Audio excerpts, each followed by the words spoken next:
What do you do when at the core of who you are is a coward? In 2008, I was lying on my bed wearing an Incredible Hulk t-shirt, no pants, and listening to Leslie Feist's 1, 2, 3, 4 when I heard someone come in through the back door. My roommates were all part of this thrash metal band called Fatality, so it was like, these guys are going to play a bunch of loud music. And so I went to go close the door, and what I saw was like two guys in masks, like covering their faces. One like 6'3" guy holding a beer bottle, and then like a guy holding a rifle. And in those moments, like I hear people have like a fight or flight response, like either like you like try and like run away, or you try and fight your attackers. I chose to do neither of those things. I looked at them and said really loud, "Oh no!" and then slowly closed the door.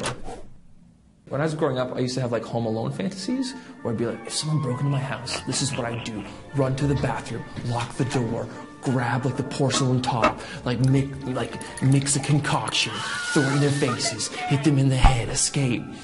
But instead I just slowly closed the door, braced it, and then just waited.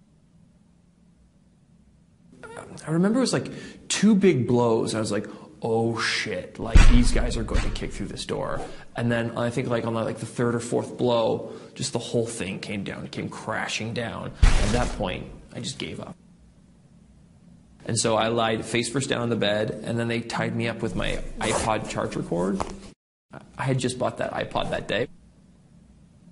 And then I remember, this is very weird, I remember asking him, I remember being like, hey, can you do me a favor, like take my debit card, take my credit card, take that $70, but could you leave my driver's license?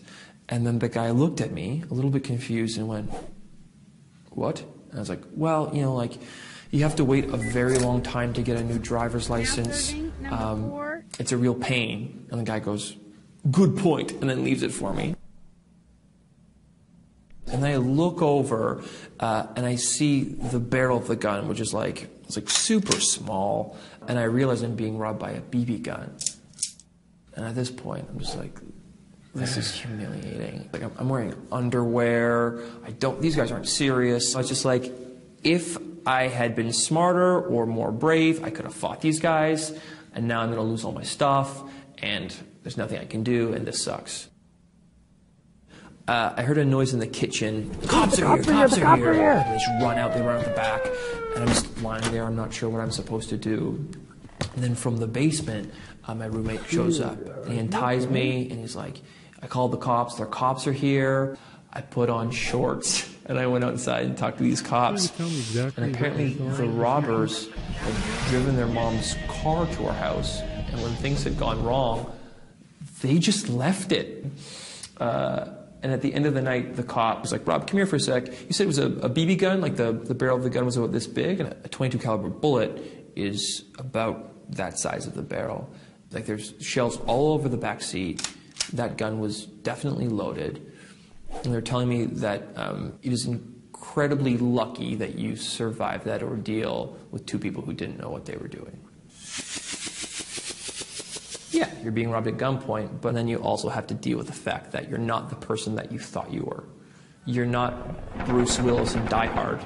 You were weak, you were helpless, and you were submissive instantly. You were instantly submissive. That door came down, and you gave up completely.